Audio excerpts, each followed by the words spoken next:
মোৰ নাম জিত। মই এজন ইঞ্জিনিয়াৰ। মোৰ কেতিয়াও ছোৱালীৰ লগত বিশেষ বন্ধুত্ব নাছিল আৰু কোনোৱেই মোৰ প্ৰেমিকাও হোৱা নাছিল। এতিয়া মই চাকৰি এটা পাইছিলোঁ আৰু মোৰ পৰিয়ালে বিয়াৰ কথা পাতিবলৈ আৰম্ভ কৰিছিল। বহুতো ফটো আৰু বায়'ডাটা ঘৰত আহিবলৈ ধৰিলে। এইবোৰৰ ভিতৰত নেহাক দেখাৰ লগে লগে মোৰ ভাল লাগিল। বায়'ডাটাৰ পৰা স্পষ্ট হৈ পৰিছিল যে তাই ভালদৰে শিক্ষিত। মই মোৰ পৰিয়ালক কৈছিলোঁ যে মই এইজনী ছোৱালী ভাল পাওঁ। আমি নেহাৰ ঘৰলৈ গৈছিলোঁ, তাইক আৰু তাইৰ পৰিয়ালটোক চাবলৈ। তাৰ পিছত নেহাই চাহ আনিলে। তাই ছবিতকৈও ধুনীয়া দেখিলোঁ। খোলা চুলি আৰু পাতল নীলা শাৰী পিন্ধি তাইক বৰ ধুনীয়া দেখা গৈছিল। তাৰ পিছত পৰিয়ালৰ লোকে আমাক কথা পাতিবলৈ এটা কোঠালৈ পঠাই দিলে।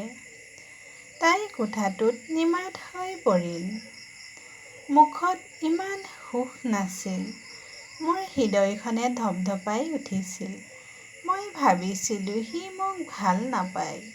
তাৰ পিছত আপুনি কি কৰে সেই বিষয়ে কথা পাতিবলৈ ধৰিলোঁ। তেওঁ মোৰ ফালে চকু টিপিয়াই ক'লে যে যদি আপুনি বায়'ডাটা দেখা নাছিল, তেন্তে আপুনি কিয় বিচাৰিছিল? তাইৰ কথা শুনি মই অনুভৱ কৰিলোঁ যে তাই মোৰ প্ৰতি কোনো আগ্ৰহ প্ৰকাশ কৰা নাই। তাৰ পিছত পোনপটীয়াকৈ সুধিলোঁ যে তেওঁ মোক ভাল নাপায়। তাই ক'লে, মোৰ ভাল লগা নাই। মই জানো তুমি নিজেই মোক অপছন্দ কৰিবা। তাই ক'লে, এতিয়া মই তোমাক কিবা এটা দেখুৱাবলৈ ওলাইছোঁ যে তুমি দেখাৰ লগে লগে তুমি মোক বিয়া দিবলৈ অস্বীকাৰ কৰিবা। মই তোমাৰ আগতে দুজন মানুহক দেখুৱাইছিলোঁ। তেওঁলোকেও দেখাৰ লগে লগে নাকচ কৰিছিল।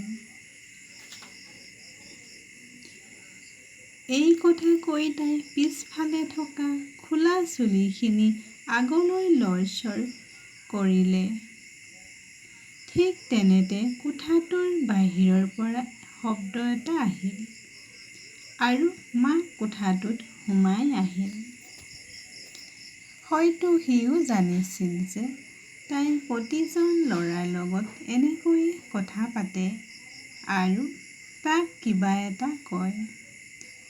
মাকে ক'লৈ যাম বুলি সুধিলে। বাহিৰত সকলোৱে তোমালৈ অপেক্ষা কৰি আছে। নেহায়ে মাকৰ ফালে চালে। মই ওলাই আহিলোঁ। বাহিৰত মোৰ মা আৰু দেউতাও মোৰ বিয়াৰ বাবে খৰখেদা কৰি আছিল।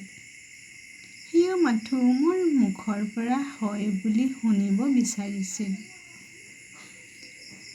আহি পোৱাৰ লগে লগে মায়ে মোক বাহিৰলৈ লৈ গ'ল। ছোৱালী এজনী ভাল পাওঁ নেকি বুলি সুধিলে। মই নাকচ কৰিব নোৱাৰিলোঁ, যদিও এটা কথাই মোক আমনি কৰি আছিল যে তাই কি ক'ব। মাকে খৰধৰকৈ কোঠাটোত সোমাই মোক বাহিৰলৈ উলিয়াই অনাৰ ধৰণটো যেন আমাৰ কথা-বতৰা শুনি আছে। মই বিয়াখনক হয় বুলি ক'লোঁ। মোৰ পৰিয়ালৰ লোকে হয় বুলি উত্তৰ দিলে। কিন্তু এতিয়া মোৰ দ্বিধাদ্বন্দ্ব হৈছিল, কি কৰিম। তেওঁৰ লগত কথা পাতিব বিচাৰিছিলোঁ। মই তাইৰ নম্বৰটো সোধা নাছিলোঁ। মাকে ক'লোঁ যে তাৰ লগত কথা পাতি তাইৰ নম্বৰটো ল'ব। মায়ে নেহাৰ মাকৰ লগত ফোনত কথা পাতি নেহাৰ নম্বৰটো বিচাৰিলে। কিন্তু নেহাৰ ফোনটো এতিয়াও অৰ্ডাৰ হৈ আছে বুলি কৈ তেওঁ অস্বীকাৰ কৰিলে। মায়েও কৈ আছিল যে সিহঁতৰ বিয়া হ'বলৈ খৰখেদা হৈছে। এই সকলোবোৰ কথাৰ বাবে মোৰ মনলৈ কিছুমান অদ্ভুত প্ৰশ্ন আহিবলৈ ধৰিলে। এদিন সন্ধিয়া অফিচত থাকোঁতেই অচিনাকি নম্বৰ এটাৰ পৰা ফোন আহে। যেতিয়া ফোনটো আহিল, নেহা আছিল। তাই কৈছিল যে মায়ে মোৰ ফোনটো লৈছে। কিবা অজুহাত লৈ বন্ধু ৰুমলৈ আহিছোঁ। তাই নম্বৰৰ পৰা ফোন কৰি আছোঁ। এতিয়া মোক লগ পাব পাৰিবানে? যিয়ে নহওক তাক লগ কৰিব লগা হ'ল। মই খৰধৰকৈ নেহাই দিয়া ঠিকনাটো পালোঁগৈ। সেয়া তাইৰ বন্ধুৰ কোঠা আছিল।